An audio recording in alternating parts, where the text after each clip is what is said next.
All right, this is our first podcast of AI for Normal Humans. I'm Eric Worrell, and I'm joined by my co-host here, Chris Guille. Guille, is that how you say your name? That's I the should right know way that. to say it. You got it right the first time. All right.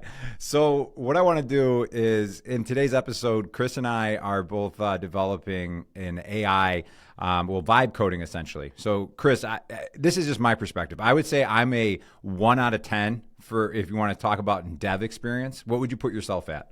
I'd call myself a 5 out of 10 compared to some of the Okay. developers I know, but that's a subjective thing. Yeah, and I think people will kind of understand that too, like once we start showing what we're working on. But it's been really cool. I've been getting tips and advice from Chris, including jumping into Google's anti-gravity for the first time in the last couple of weeks. Really exciting, actually, for me, because it's the first time in my life that I feel like I've ever coded anything, even though I didn't really, do a line of code. But I have a functioning app that we're going to share. Chris, you have a really cool app that you already showed to me a little bit, and do you want to explain it, like what you've been working on? Yeah, so it started when I was watching the Grammys with my wife, or I'll switch it over. It started when I was watching the Golden Globes with my wife, and they kept talking about Polymarket bets during Golden Globe, and I was bored out of my mind, and I thought I better say it differently. It started when I was watching the Golden Globes with my wife, and they kept talking about Polymarket, and they showed the Polymarket odds for the different events, Like or best different actress or awards, whatever like that? for the different awards. And as I was watching it and watching the bets, I thought that would be kind of fun to sit here and watch and bet on it while my wife's watching it. So I set up my Polymarket account and started playing with it, and then got thinking they have an API. And so I started looking at the API and researching it, and I always had this idea of building an AI trading bot for prediction markets. And I thought this would be a fun one to do. So I got obsessed that night and worked half the night, or at least rather I set up a bunch of plugins or set up a bunch of prompts and set it going and put the basic stuff in. And the next day I had a functionally working prototype of a Polymarket app. And I've been playing with it since, and I think it's gotten pretty fun. I've tried a bunch of different approaches. And the thing that I want to show you is how you take the app from your computer, even once you've got it running, and how do you put it on a server so it's living all the time, so it's not constantly taking up your computer. Yeah. Okay. I'm excited to dig into that. Just real quick though, have you actually started trading any of your own money yet, or are you I still did. tweaking I've it? got my $25. All right. I'm All right. I'm Don't down tell to me. six- Don't tell me. I want to see. Yeah. I want to see Yeah, later. All yeah. right. It's trading real money. Not a lot of money, but it's trading real money. And I do want in on this, by the way. I've wasted money on far worse things in my life. All right. So we're going to do a couple segments here. One of them, I'm going to share my screen with you. I got to make sure that I have it set up correctly. All right. And this is called Guess the Prompt. So on the screen, let me make sure I got the right one. You should see a couple images. You see them? Yep. And now, of course, before we get to that, because this is a channel about AI.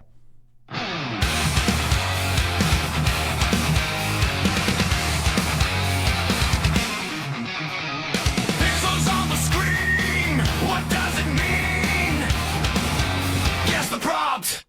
All right. So, All right. I don't know. You've heard of Suno, right? SUNO? Yeah. Oh, yeah. So I asked it for basically a segment song for this, Guess the Prompt, which we're going to show you the image, and then you got to guess what the prompt is. And it basically gave me a song from Nickelback. What it gave me back. I don't know why. All right. So, Chris, when you're looking at these two images here, do you have any idea what the prompt might have been? And they were two separate prompts, but very similar for the two images. I'd have to guess that it was a professional headshot, early 30s woman, dark hair, curly hair, in a professional setting.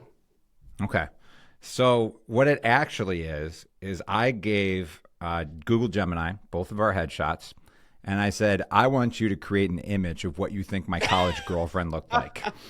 So now that you know that, which one do you think is my college girlfriend versus yours? Oh, I'm going to bet your college girlfriend is the one on the right. It is not. Mine's the one on the left. In my opinion, now beauty is subjective. I think that AI believes that you have a more attractive college girlfriend than I did. That one hurt my feelings, to be honest. All right, next one. What do you think the prompt was for this? Oh, let's see. You can describe what you're seeing here. Oh, see, so we've got an avocado, kind of as a cartoon character. There's some fairly suggestive doorknob below him. I didn't even really put that together, but yeah, that keyhole is very suggestive. Keyhole that is boy, you got me stumped on that one. Well, this one I feel like is pretty descriptive, actually. It's I said, give me an image of what it would look like if an avocado, a banana, and a doorknob had a baby. So this is what it came up with. Avocado, banana. Okay. All right. We got one more, I think. All right. This one I feel like you're going to get here, but let's take a look. What do you think the prompt was for this? Well, this is there's definitely a bull market vibe here. So I'm gonna go with the theme of it. I think this is the Poly Trader bot mascot. It's interesting that you went with that direction. So what I said is you are from Boise, Idaho. I'm from Buffalo, New York. And I said, give me an image that depicts the identity of those cities merging together. So I thought it'd be an interesting thing to do because I was curious. Like you see, like there's a potato with a little bit of butter on the kneecap there. I was wondering if do you have any idea what this would be for? Is this anything to do with Boise? It looks like a heart. No, I would have guessed that's a Buffalo thing. Yeah. What about, I mean, this has got to be something on the tail. It looks like there's some sort of waterfall or something. Yeah, I mean, we have a lot of water in Boise and the rivers and a lot of waterfalls around here, but that doesn't really stick out to me as anything that's out of Boise. The city on the left kind of looks a little bit like downtown Boise. There's some elements of that. And the mountain in the background is definitely the view from Boise. Yeah, the mountains are definitely you. I thought, obviously, the buffalo, you got the Bills hat, which, I thought was the dead giveaway on the buffalo. Oh, see, actually, the Boise State Broncos are the same colors. Oh, I didn't know that.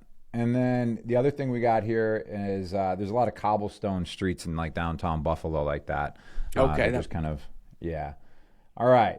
Now I got to stop sharing my screen because we got two truths and a lie.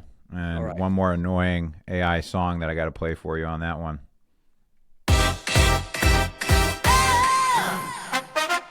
Two truths and one lie.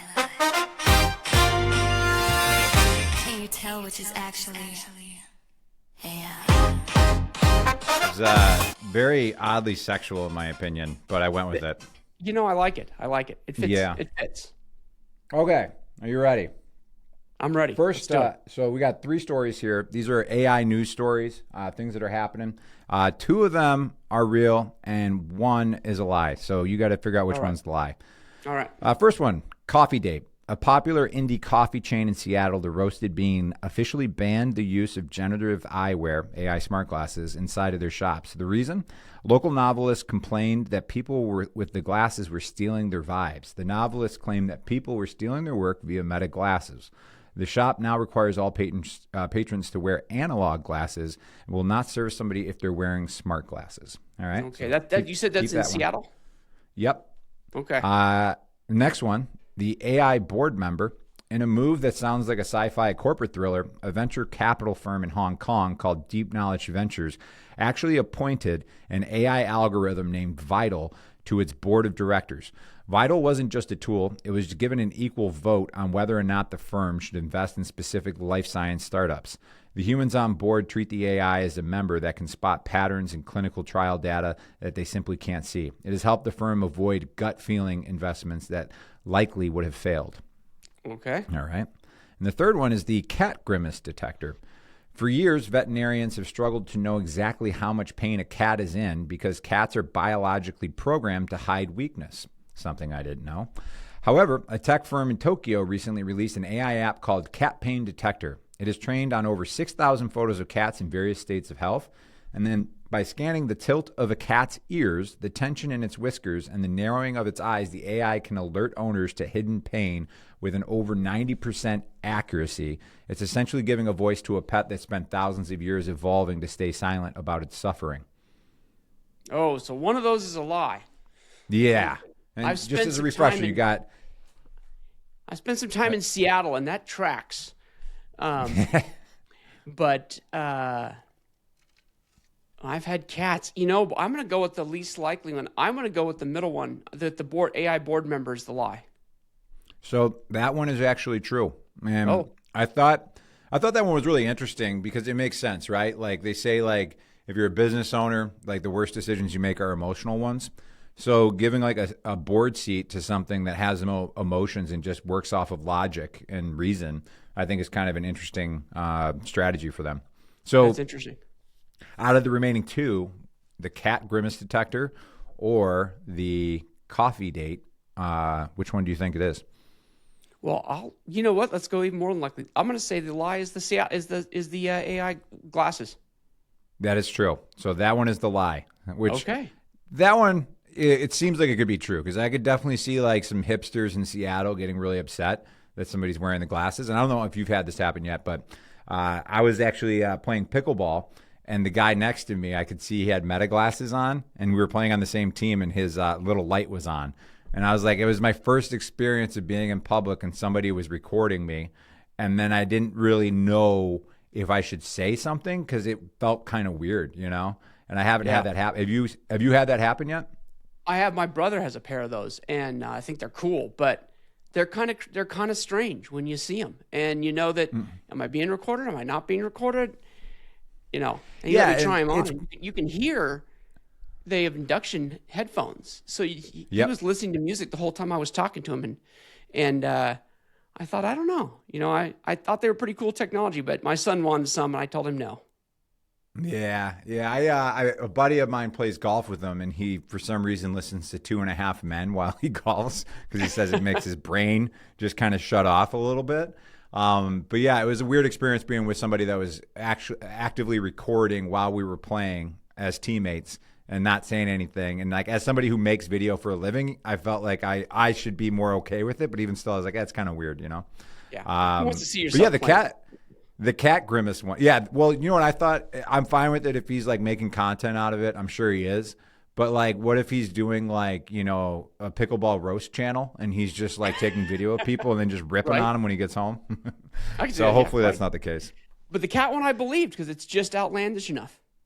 Yeah, it's interesting. I didn't know that cats, like, for survival purposes, try to hide their pain and that they only have it. And that's the stuff I think is really interesting as far as like AI and health is just like the ability to look at 6,000 cats and like all these different images and their different health levels, I think is fascinating. That is fascinating. And it's just outlandish enough and probably really works. I actually talked to my buddy. He's a dermatologist. And I was like, how long until you think this is like, in your work? And he's like, it's not that far off because he's like, a lot of what we're doing is just pattern recognition and just looking at a mole on somebody and being like, that looks different. So eventually it'll just be an app probably, and you can take a picture of it and then it'd be like, hey, reminder, it's been 6 months. Like, let's do a scan. Hey, you may want to get this one checked out. So I think some of that with like early preventative medicine will be pretty interesting.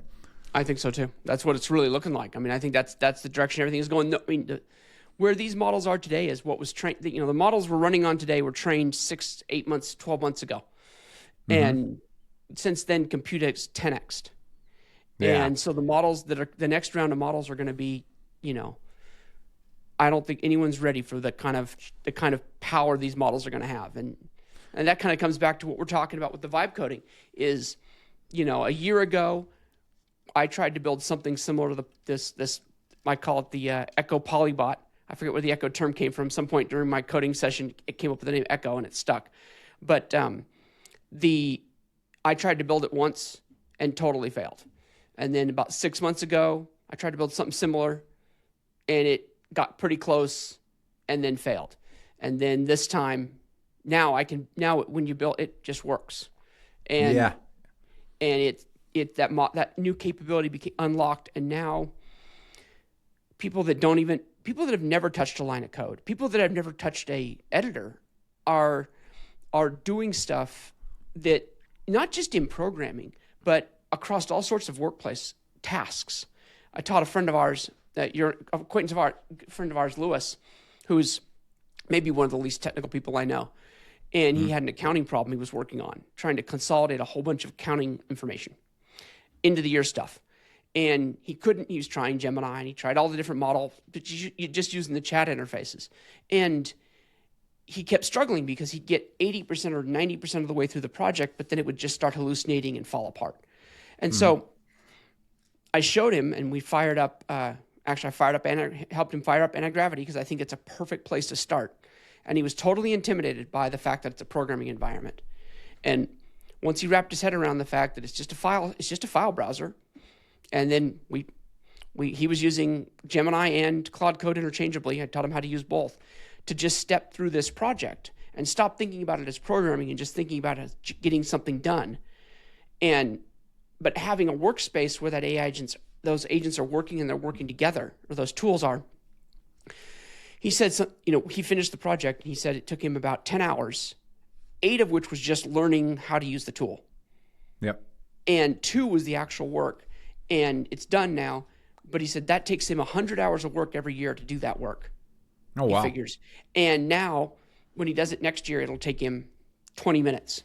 Yeah, that stuff's awesome. And what I can say from my experience of getting into Google Anti-Gravity, and I can even, maybe I'll pull it up on the screen here, just to kind of start with that.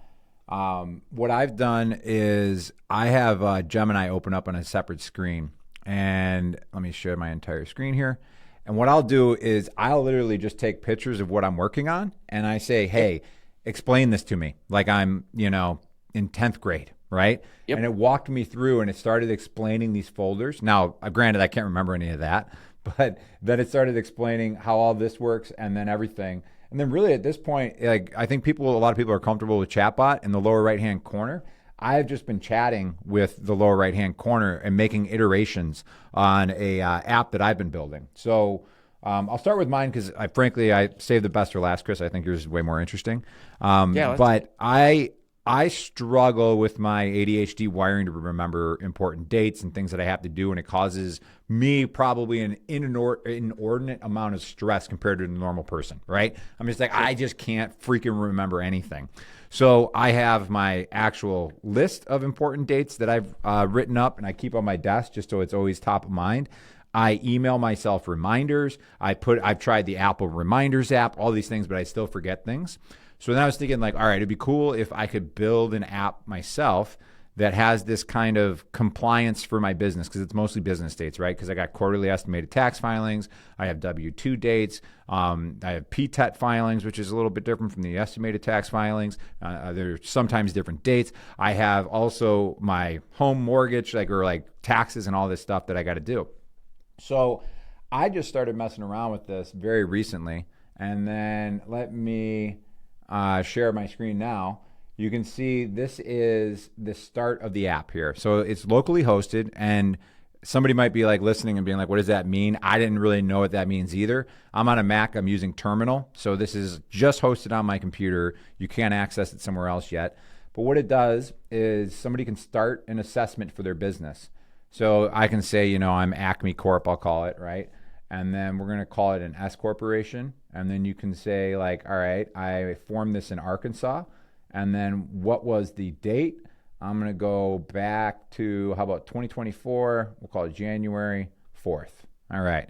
So what it does with that is it pulls out important dates from that. And it wants to know like what kind of business. I'm going to say it's a retail store. And then you can see that it has NAICS codes. If somebody's unfamiliar, those are like the way that the government kind of codes individual businesses. So they know like, oh, you're this type of business. Because like, let's say my actual job, online marketing, I don't need a lot of permits or certificates or anything like that to do this. But if you're like opening up a bar, you're going to have a lot of permits to serve alcohol and that kind of thing. So then I answer a few questions. Let's say this is a retail store. So yes, I have a physical location, W-2 employees, and we sell physical goods. And I think we're going to make $50,000 this next year. And it generates a compliance map that I can find right here in the middle. And what you can see here is these items here are based on the questions that I just asked it. And I think this would be a really cool tool for like a new business owner who doesn't know that like, oh, I need a workers' comp policy. I need a sales tax certificate. Like that's a huge one. Talking to my CPA, he's like, can't tell you how many times somebody starts selling physical goods, they're not collecting sales tax because they didn't set that up with the state. So I've even gone into it where I like told it I want drop downs. I want the link to the specific state website. And what I have noticed is sometimes it just gives me a Google search, which I thought was interesting, which it did in this case. But then you can mark it as done. And then your S Corp auto renewal going out into the future, your estimated tax dates, and it has all these things on here. And the cool thing is that like I've worked with developers in the past on products, and you like send a request to them and you say, hey, I actually want to be able to control how long it takes to get a notification on this. Like maybe make it 25 days out. I want to be able to control that. So I went to that chat bot in the lower right-hand corner, and all I said to it was, I'd like to have a gear icon that allows me to pick how far out I want compliance notifications to pop.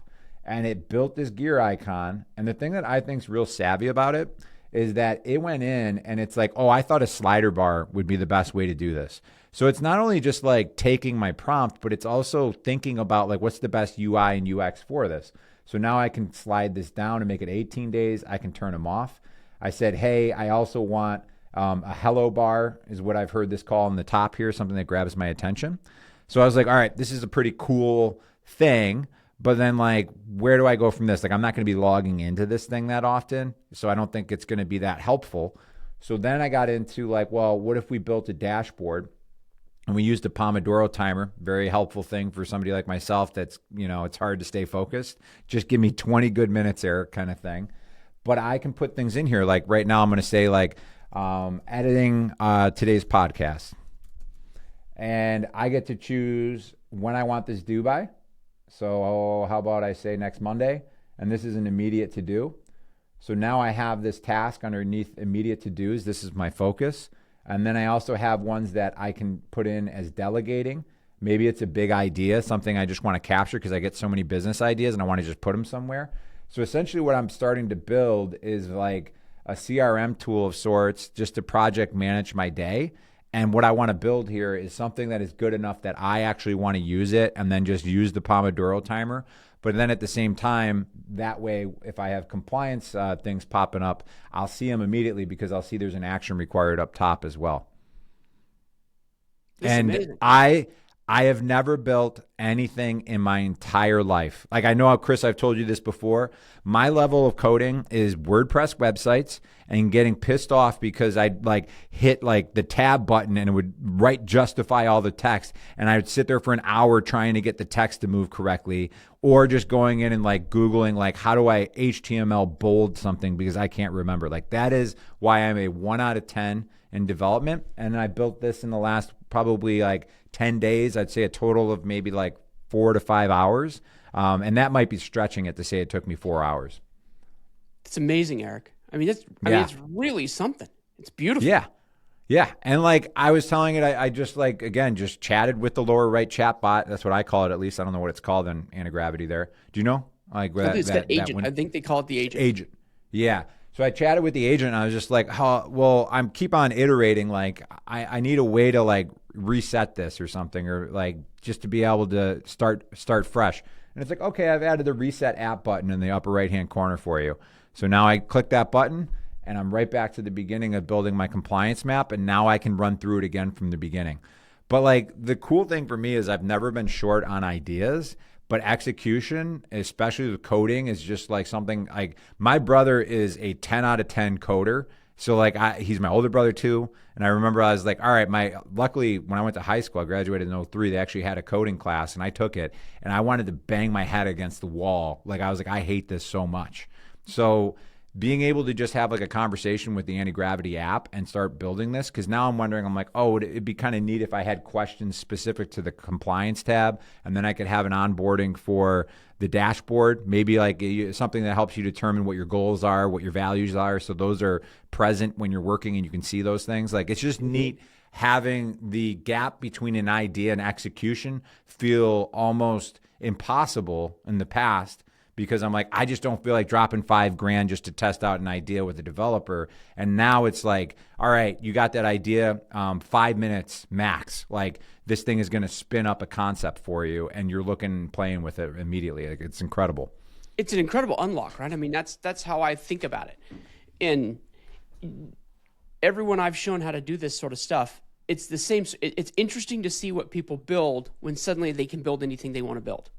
And once that friction's 100%. gone, then, with the example of, my friend Lewis, at the end of the whole thing, I showed him how to, okay, now you've got this, here's a couple commands, and he built a web UI, kind of similar to yours, that showed all his data, and he couldn't believe he built it.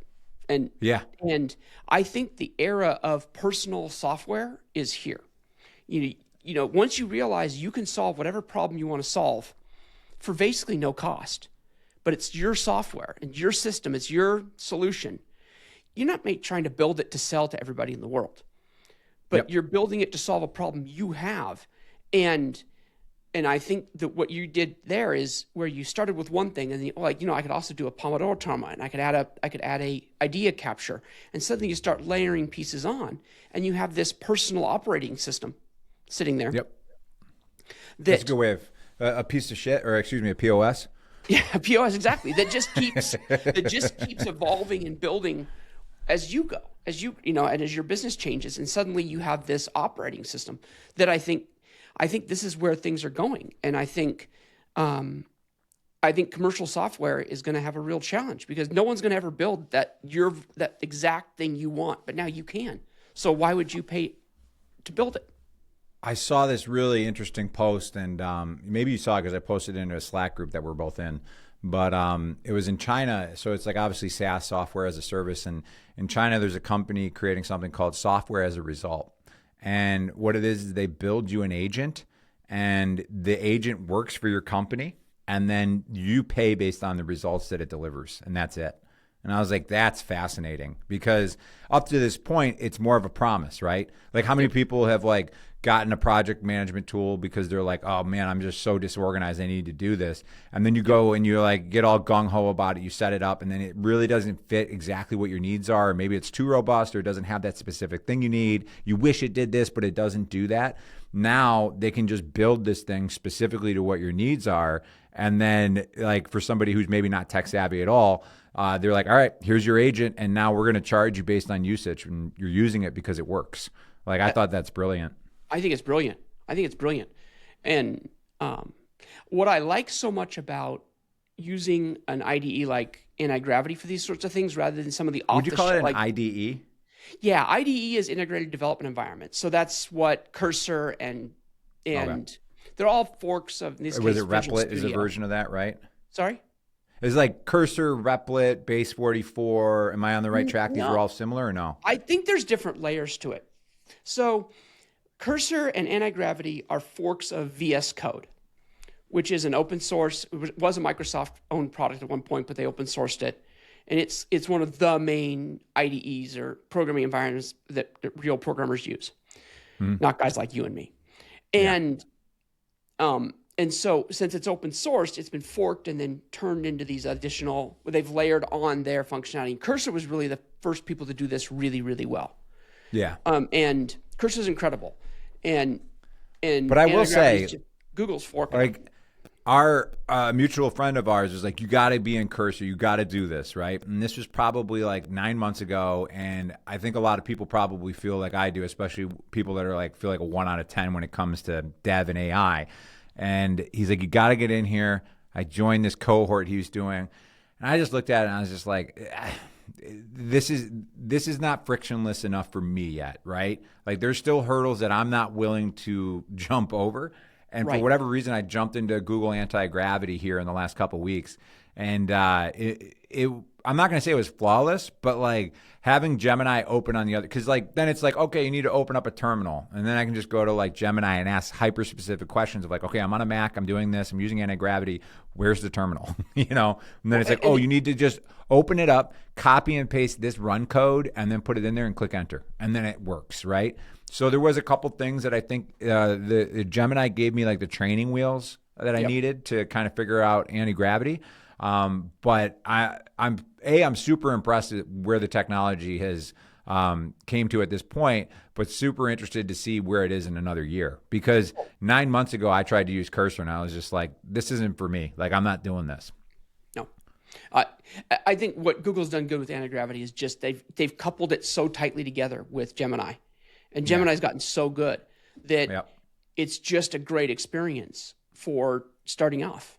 And So my preferred stack right now is I like using anti-gravity with obviously Gemini built into it, and then Claude Code in it as well. And I use the two models together, sort of interchangeably, kind of playing off their different strengths. yeah. And so you can really do a lot of fun stuff. And it's fun to, what I like about, what's so different about, you brought up tools like Base 44 and Manus and those things, which are amazing, amazing tools.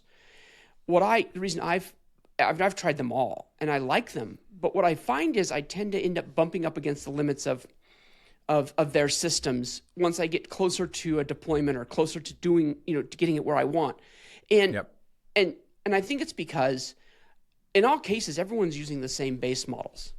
Yep. They're either using whatever, and the more layers you wrap around that, you add cool functionality, but also you take away some of the power, in my opinion. And I've really struggled in those tools, but when I use the straight, anti-gravity or cursor, it's working with, it's in a programming environment, and the coding models are using the programming environment to build the thing. And you can, and you're not locked into one model. You can use Gemini for what it's good at. You can use Cursor for what it's good at. You can use OpenAI for what it's good at, and play with them. And they're all working off the same set of context, as it were, underlying. And so, and additionally, if you put, BizBuddy, your project down for 3 months and pick it back up, you're not locked into, I put it down in Gemini and but I really wish I could use the new codex. Doesn't matter. It's just a project on your machine. And so what I do these days is I build a project for each client and each project I'm doing. And it just becomes my environment to do the work I do for that client. And whether it's writing, or if it's, building tools or data integration or reporting, or I even integrate it with our task management system so that it interactively updates my team on our tasks. And what it lets me do is, I have the same ADD, I'm jumping between stuff, but I know when I open that project file, everything's in there. And it's built to solve that client's problems. And they never see it, they never use it. One way, simple things that I used to do in Excel, I don't do in Excel anymore. I had to do a big update for one of my, a client we're doing a migration for between e-commerce platforms, and we needed to update 4,000 or 5,000 meta descriptions. And in the past, I would have set a spreadsheet up, and that's all fine. Instead, I just had Claude Code build me a tool that pulled all the current ones down, wrote new ones, showed it to me in a UI, had some nice little graphics around quality scores, hooked it to an API for some analysis in terms of their current rankings, built something and uploaded it. Start to finish, it was an hour. And I may end up hitting you up on that too, because, my wife works at a university. I mean, I think there's like 10,000 employees at the university. It's a big local university. And I think because of updates to some sort of accessibility laws, that anything in their previous, in their archives, they have to, if it's an image, it needs a closed or a caption on it. And they have to manually go through, because basically it's like, okay, you wrote this research article 7 years ago, but it links to this image over here. You need to have and I was telling her, I go, look, I don't know if I'm the person to do this, but I feel like this is not a big lift, because, university, not to crap on universities, but they're thinking about it in terms of like, okay, get out and start typing, and we got 20,000 pictures that we need to create captions for, and it's just something that you could build in an hour or two that just analyzes the image, puts on a caption, so then somebody who's blind can understand what's in that image and stuff like that. I think it's going to be incredible for. It is, and for a project like that, 6 months ago, I would have fired up like N8N or Make.com and built a elaborate pipeline, controlled, and that's great. But I find I don't reach for that tool anymore. I just fire up anti-gravity, talking to it about what I want, connect it to a data source, test back and forth a little bit till I get what I want, test the output, and then run it. And I find that I'm able to be so much more productive. And it's weird because the control side of me wants to see the little nodes, or they'll write the code by hand or see the flow. but I find this is more effective. The And thing that's really cool too is like, I don't know if you've ever talked directly to a 10 out of 10 dev person. It's not an enjoyable experience. And oh no, yeah, anti-gravity, Gemini, Cloud Code, all that. It's just like, nope, like I'm just directing you and you're actually doing what I am telling you to do. And I feel like in the past, like I worked at a company and I was working directly with the dev team. And it would just, I probably had a full head of hair like before I started doing that, because it would just absolutely drive me up the wall talking to a dev person, just because our brains are wired so differently. And they're like, well, you didn't follow the protocol, Eric. Like, I'm like, I don't know what you you're didn't talking write the about. PRD and then create the whatever, all the steps. And, Yeah. now, like you said, I mean, I've had that before. I've had custom software written and it was agony and expensive and brittle. Yep. And now, what's amazing now is software from these tools, or whatever you want to think of them as, software or programs or whatever, they're throwaway. You'll build an app for a specific project and then just, you don't think about it. You may reuse it, you may not. Yep. One of my favorite ways to develop, and when I show you the Polymarket one, I've realized one of the fun things to do, especially with more challenging ones, is to plan on building it start to finish 3 times. Okay. And the first time is like a prototype. Let's just find the edge cases. And by the time you've done that, you've got you can tell the project's kind of spaghetti code. Things aren't working the way you want. And so one of my favorite things to do is to then tell, and this is where Gemini's incredible. Look at this entire project. Look at where we're at, and write me a multi-page outline of what the software should do. Like, give me that document. And then I start a completely new project, fresh, put that in, and then start over. And suddenly it's writing from the plan, from the finished spot backwards. And it's far more effective. And if you do that iteration 1 or 2 times, suddenly you have this really tight, incredible piece of software. And you wrote it from scratch 2 to 3 times, totally thrown away. And there's no cost to doing that with these new tools. I mean, a Claude Max plan is hard to actually use all the way. Like, you have to work really, really, really hard on multiple projects simultaneously to bump against limits. Yeah. Well, even the app that I was just showing you, I'm like, I don't know, like 5 years ago, like probably $3-5 grand if you got somebody who is affordable to just like bump that out for you, maybe more, maybe that's $10,000-$20,000. Maybe. And the fact that it's just like, I don't even know what I spend on anti-gravity, because I have Google Workspace, so I think it automatically gives me that included with Workspace, so that's really cool. But speaking of Google, because I was thinking about their stock price has been going up and up and up the last 6-8 months. Let's talk about stock prices. More specifically, Polymarket. I want to see it. I want you to share your screen. All right, let me share my screen, and I'm going to show you what we've built so far. And so as you're pulling that up, I know we mentioned it at the beginning of this podcast, but I think this is a really cool idea. Like, this is, to me, a great example of like creativity with AI, right? And the fact that you were watching something and thinking like, hey, like Polymarket, all of the information on the platform is public, because you said it was built in the blockchain, right? That's right. So you can see who are the best traders, how many trades they're making, what trades they're making. And some of them are making a lot of trades. And the win percentages that some of these people are getting are extraordinarily high if you were comparing it to just maybe like somebody picking stocks. That's right. And so I came into this and... Do you have your screen up? Yeah, I do. How do I let me share it here? For me, it's in the lower right, close to the leave button. All right, how's that look there? It's pulling up right now.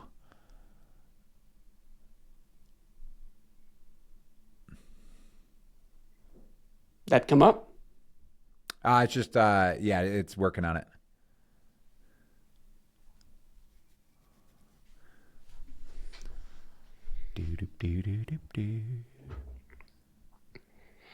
All right, I see it. And while that's coming up, let me tell you that. So this evolved. This is about version 4 from when that first version came out. Because my first hypothesis was, while watching the Golden Globes, was, someone knows what's in those envelopes. And if I knew what was in those envelopes, I'd be betting on Polymarket or Kalshi on the outcomes of these things. So I thought there's going to be insiders that we can find if I analyze markets. So the first bot, I had it look at select markets and pull in a whole bunch of data. And one of my favorite tricks is to ask a tool to build a little SQLite database, which is just a little local store database for the data. So pull all the data in, then let's crunch through it and let's play with it. So we played with the data a whole bunch, and what we found, interestingly enough, was you could start to see patterns, but it felt like the wallets that were almost always new wallets that seemed to have that, what do you want to call it, insider information. I don't know if you count insider information for, who wins Best Picture. But so it was really statistically tough to find insiders. So my theory, I tried to build some shadow, ledger trading, but it really didn't work because it couldn't anticipate the problems with different liquidity pools and stuff like that. So a lot of the trades failed and it just didn't work well. So that cost me $4 or $5 in my $30 starting spot. Playing with that, and then realized that strategy really wasn't playing out very well. And so I thought, well, let's try a different approach. So this time I started over. I had it build one that simply tried to identify successful historical wallets. What I found there was when you started trying to copy trade successful wallets, a lot of them are most successful either in crypto or in sports. And in the crypto ones, they're all really, really, really fast. I mean, they're all 15-minute markets. And my system wasn't fast enough. Can you explain that to me? Like a 15-minute market in crypto? Yeah, so it's crazy. On Polymarket, there's a market every 15 minutes for, let's just call it Bitcoin, which is it going to finish that 15 minutes higher or lower? It's a binary bet. Yeah. And they just are implementing a 5-minute bet. So stupid. It's so stupid. It's just so stupid. Yeah. So what I found was that the traders that had the highest, when you look at the leaderboards and some of those things, a lot of them are just these high frequency traders that are successful, but I was unable to replicate those. Okay. And when I started playing with following some of the sports ones and some of those, their win-loss percentages were actually pretty tight, but they're betting such large numbers that they can profit over time. But with my little tiny baby portfolio, it really wasn't working. Mm-hmm. So I was doing some more research, and I stumbled upon this. It was on X. Someone talking about a long shot approach, which this is the current version, and it's actually been the most successful. This just went live yesterday, and the long shot approach scans the markets for brand new markets that have one of the outcomes below 4% or below 4 cents. Okay. And I should have mentioned, all the prior versions always had a couple of AI steps analyzing it as they went. So they would analyze the trader, look at all the trader history, make an assumption, pass that up to an executive agent that would then evaluate that against the portfolio and try to make the trade. And I think it was a little too complex of a system. So this one does the same thing. Every 2 minutes, it scans the market for anything that's newly opened, a new market opened, and a market's a given bet. And it looks at the options. So like I'm looking at one on your screen right now. Will Dwayne The Rock Johnson win it's like maybe $4 That's an example that's probably of like a new win bet.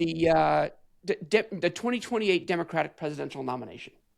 Okay. And it's a long shot bet that he would win that. It's a long shot bet. So I was able to buy it for 1.1 cents. Okay. And my system's not allowed to spend more than $1 on a bet. And then, because I've only got $16, so I better be careful with my bet. So for dummies like me, and I only know this because you were explaining this to me a little bit before, when you say your system is that you essentially have an AI agent that is then the system that is placing the bets for you. So it's like, could I think of this in terms of like there's an API for Polymarket, and then you built an AI agent that kind of lives in between the Polymarket API and then your Polymarket account. And then you have created instructions for that agent of what you want it to do, which is essentially your hypothesis of like, hey, I think if we track the these long shot bets that some people are making that typically have success, and we mimic them, and then there's a chance that you might be able to beat the markets inside of Polymarket. Then am I tracking That's the correctly? idea. That's the exact idea. So it's so each time it runs, it just programmatically finds markets that are new, shows each one of those markets to Gemini 3 Flash, and looks at the current bets, and then at the same time, Polymarket provides a news feed. It looks at the news feed, and I give the agent full autonomy to decide if the bet's a good idea, if the long shot has a chance, and you don't care that the shot's going to win. Your bet is, okay, if I'm buying it at 1% or 2, at a 1, 2, or 3 or 4 cents, all it has to do is move. If you buy it at 1 cent and it moves to 2, you're doubled your money. Okay. So you're not betting on the length of the market. You're betting that the no on it or whatever the low bet is. So you have like a underpriced. sell order. Do you have a sell order then if you like these bets end up doubling in price? Well, and what it does then is once it makes the bet, every 2 minutes when it runs, it reevaluates the portfolio. Okay. All the bets. Anything that's a loser, it cuts. Anything that's starting to win, it holds. If it's starting to win and gets above 90%, it automatically sets a limit order underneath it. So it's say 85 cents. So you've locked in the profits, but it keeps watching it. And then it keeps moving that limit order up against if it keeps running up, because let's just say my top bet there, the Rojas guilty legal abortion case. I don't know what these. I'm not approving any of these. I'm just letting it pick. Because my theory is if it can't do it itself, I want to take me out of it completely. So what I'm looking at is you got your P&L, because that's what my brain went to, right? Because you got your green and red. So your profit and loss percentage. So that top one, you've increased your profit on your, maybe it was, let's say hypothetically for easier math, you put in 10 pennies and now a thing's worth 16, essentially is what I'm looking at there, That's exactly right? what it is. It's worth 16 pennies now. So you've got 3 winners, but you really only have one bad loser, right? The 47% down. Then you have 15% down. All your other losers are single digits. So you have 3 winners that are combined about 130% in increase in P&L. Which, when I'm doing the quick math, how's your overall portfolio? Like, do you have anything that gives you the overall P&L, like not line by line? I wiped the history when I made this new version, mostly out of shame. But this one's has been running clean on this, so it actually is up. That percent on the top is actually, I think, since the last scan, which is paused at the moment. The scan's paused, and so it's actually up about $2 since when I turned it on. Okay. So it's slowly working its way up, and we'll see if the strategy plays out over time. Yeah. And I wonder too, like earlier you were saying, you're like, when you develop stuff, you're like, oh, I just build this thing and I go through one time. And then I asked Gemini, like, hey, give me a multiple page update of how I'd rebuild this and then rebuild it. But like, I'm wondering if something like this, if you can then work with like Claude Code or whatever and just say, hey, like, here are my returns, but like, what am I missing? Like, do you think you could get to that point? Actually, that's exactly what I've done with a lot of these. Is I've had so this is running live in a phenomenal new platform that I found for hosting small projects that I'll talk about in a bit. Because this is on my laptop originally, and I didn't want to shut my laptop to interrupt the system. So I can identify with that because I spent about 10 minutes today because my local host file, and I know I'm going to sound like an idiot, right? It looks like it's inside of the browser, but I know it says local host, so it's running on the computer. I closed those tabs out, and then I spent like 5 minutes trying to explain to Gemini. I'm like, I'm using anti-gravity. How do I get that thingy back again? So, but I got there, right? It was like, oh, you need to open up terminal, copy and paste this code, and then it was like a run code, and then it's like, you'll see a URL pop up, click that. And it's neat because I'm like, I get so overwhelmed looking at something like terminal on a Mac, and I know that's like the basics, right? But it's so neat to be able to work your way through those problems. Sure, exactly. So yeah, this is running on a platform called exe.dev, which is fairly new out there. We can look at it in a minute. But the idea is that, my thesis is that, I'll jump back. So as as I've been building it out, I'll have, and most of this was built with Claude Code with Gemini sort of as an advisor. So I would use Claude Code to write a majority of it, have Gemini review the code and review the logic and kind of work back and forth. And then I would have, take Gemini suggestions, put it back in Claude Code. What do you think of these? And work back and forth, right? And so as it started running, I actually had Claude Code go to because everything's stored in a little database on the server or on the host, pull in the results, analyze it, and tell me if our strategy was right or wrong. Did we have something wrong in our approach? And it's found a couple of things, and I'm just sort of letting it. My idea here is not to put too much of my own thinking into it. I'm letting it sort of come up with the strategies and the ideas, and let's see where it gets to, and let's see if it can make this thing. And the one thing I should add is that one of my favorite features of this is that the two AI agents that run, one's the one that identifies it initially, one's the sort of portfolio manager, and the portfolio manager is at the moment Grok 4 because it seems to be really smart about looking at that. And then the other one's Gemini 3 Flash, which is so fast and super cheap that you can run it a million times and it's, a hundredth of a penny each time it evaluates something. And so, but both of those agents have memory. Or sorry, not both anymore. Just the portfolio one has memory.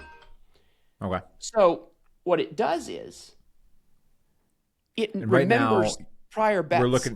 Right now, are we looking at dashboard? Is that what we're looking at on your app? Or is it portfolio? Yeah, this is just dashboard. I think portfolio is just older. Some of this is just, and this is like the exit strategy tuning. So I'm saying here's how to set the trailing stop. And a lot of this, again, built this the same way you built yours. Talking to it about, here's how I want to. How should we fix this? How should we handle taking profits? Yep. And in fact, because my original idea was, hey, if you get to 90% profit, I think you should sell the principal and let the profit run. And it argued, but I tell it to argue with me. So Claude and I debated back and forth, and it said no. A trailing stop is a trailing limit is a lot better strategy because your upside's a lot higher, and it did research. And so it's fun to debate these models about what the strategy should or shouldn't be. But the memory part of it is that the portfolio manager it remembers, it's storing in a little memory system all of its trades. So in theory, it gets better over time. Now we'll see if that plays out. And I see you're up 0.3% now. Yeah, see, it must have just ran a refresh. And so it's starting to move up. So we'll see. I think it's a pretty fun experiment to put, $20 in and see if it can make anything of it or not. But for me, half the fun is just in building the toy and building the tool. I like hypotheticals. Now, let's say you're running this and you're like, I am consistently getting like 30% returns, like if it was annualized, right? Obviously, like 3 times better than the average stock market returns. At what point do you like go with your $25 and you're like, you know what, I'm going to dump, what do you put into it? Do you have any delusions of like actually putting serious cash into this? Or do you think it's truly just a pet project? I mean, I think I'd put real money into it if it was working. Why not? Maybe $200 or $500. I don't know if I'd cash my 401k out. I want to see you on a Netflix documentary, and it ends with you living on an island somewhere because you're not allowed to live in the U.S. anymore, but you're doing really well for yourself. Or on the streets because I let AI totally take over and it bet everything. Yeah. This is so cool, though. So part of the reason to do this whole thing wasn't for the financial side of it.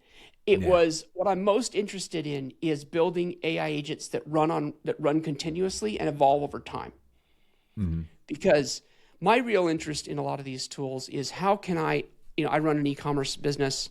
I consult for e-commerce clients. How can I build AI agents that run consistently over time to optimize and find inefficiencies and opportunities in an e-commerce business or in any business? And so the real exercise for this was, here's a challenging, constantly evolving win-lose scenario project.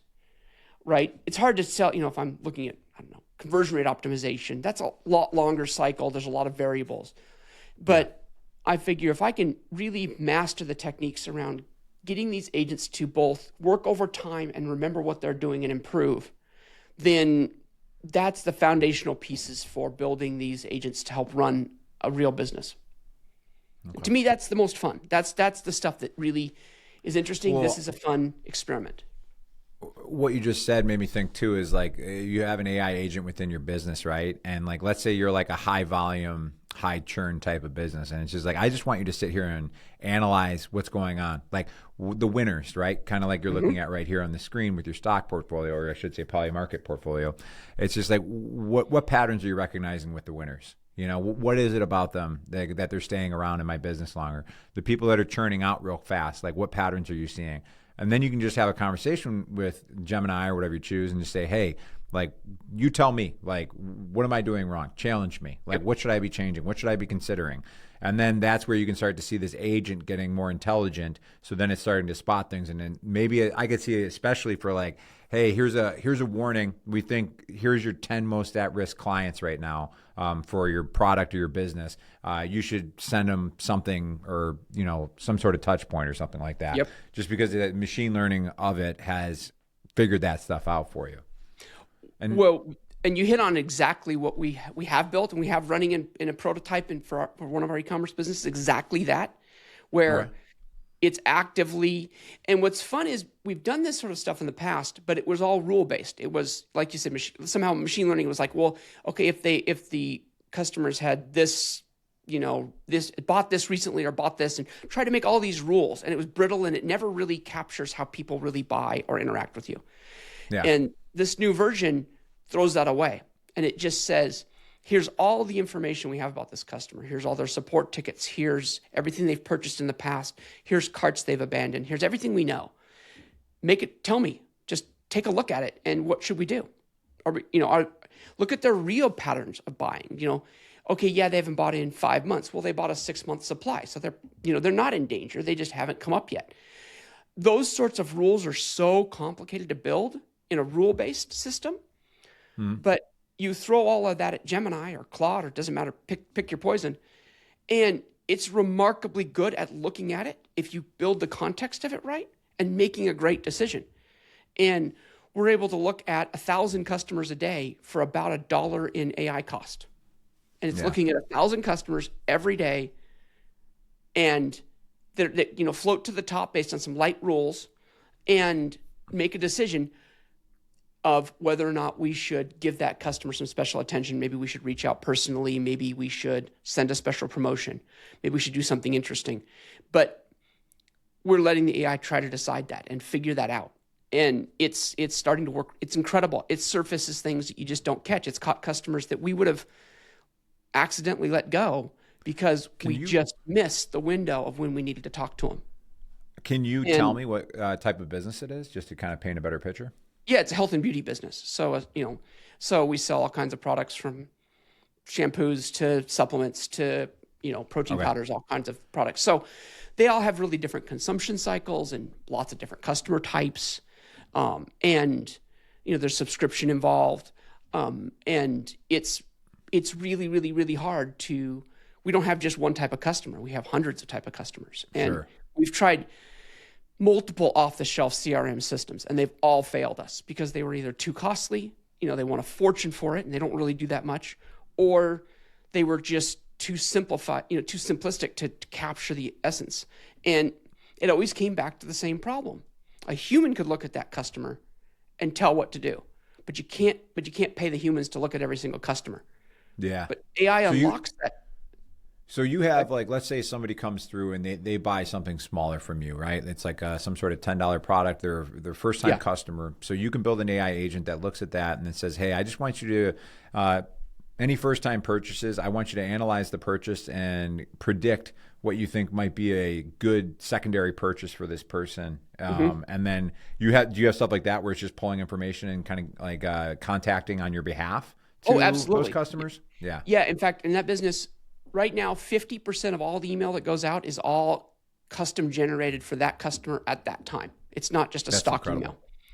And our goal by the end of the year is to get that to, 90%, with the only 10% being stuff like receipts and basic transactional. We want even our Black Friday sales to go out not as a single sale, but as every single email personally written to that customer based on everything we know about how that customer's interacted with us. We look at support tickets. If they've sent in, we look at their tone and their approach. That's one thing the agents caught a lot of times is someone we would have reached out to, but we look and they had a negative experience with the product, which happens. And we know to talk to that customer much different than someone that just didn't reorder. And have you seen any increase then in revenue just from like let's say like just specifically from email marketing, like after deploying this? Yeah. It's hard to directly quantify because email marketing, it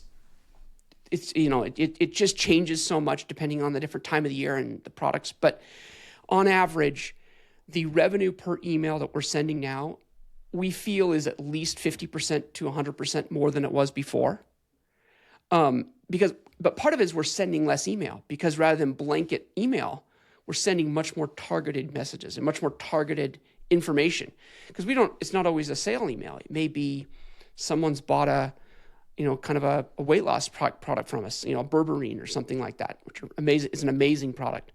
And they've been buying that for a long time. And rather than just send out a coupon for more of that product, we let the agent look at other people that have bought berberine for a long time and what else did they buy that they might have really liked and give them a special offer. Or our goal with the next iteration of it is it'll have the ability to offer coupons generated on the fly to that customer for a unique, and it will give it a wide latitude, everything from free shipping all the way up to maybe here's a free product in general. You're a great customer. Yep.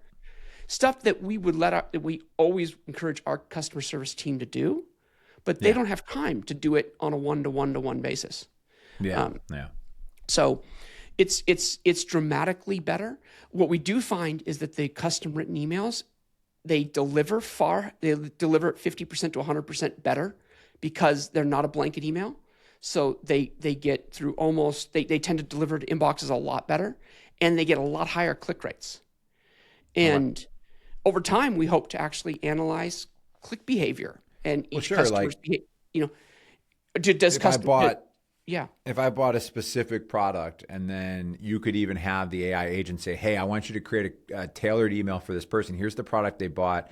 I want you to think of a really good subject line that would get a really good click-through rate on there. And then I want you to write up the copy to get a click to the recommending this other product that you think would go with it. You can just see like how all those things working in automation would just get such a better, because as an individual, it'd be like impossible because you have like a higher volume business, right? So you just can't sit there and write this detailed emails on this specific purchase that somebody made, but having those automations set up with an agent is a really cool way to be able to do that. It's a game changer, and it writes really beautiful emails. And I mean, because we've really worked really hard on, and we find that building the agent that writes, it's fairly easy, but giving it enough context and the right kind of context is the challenging part. And these you don't have to be stingy with context anymore, and models are really inexpensive if you use the right one in the right way. So you can afford to write a really great email to someone. Like one of my favorite things, and a lot of this comes out of talking to our customer service team about what they know about how people respond. And Shauna, who's our lead customer service agent, pointed out to me one time, she goes, I have some customers that always respond to free shipping, but I have other customers that only respond to discounts. Why don't we, can we do that? Can we analyze that? Can we add that as part of the mix? So it was brilliant insight. So what we do is we added, did they use coupon codes in the past and which kind of coupon codes did they respond to? So you're able to actually say, and you're just giving the agent rules. You're not building hard and fast rules. If they seem to have responded to free shipping, offer free shipping. If they seem to respond to this, offer this. And it's early in the process, but you can tell people are responding to it. And again, it's a system you could never build, or you'd have a million if-then statements and you'd still never get there. But you give Claude Sonnet enough context, it writes a really, really good email and people love it. And we've got really healthy responses from customers because they feel the email's more personalized. Mm-hmm. Very cool. Well, Chris, I think that concludes our first podcast. I love it. Excited about this. I think we'll spin off some, because I got thoughts just from while you're talking about different stuff, even just personally, where I'm like, oh, I got to start looking into that. But I'm excited to see how the Polymarket app goes. Keep us posted on that. And Yeah, I'll report. I'll report on earnings each podcast, and we'll see where it goes. That's so cool. All right, thanks, Chris. I appreciate it. Thanks, Eric.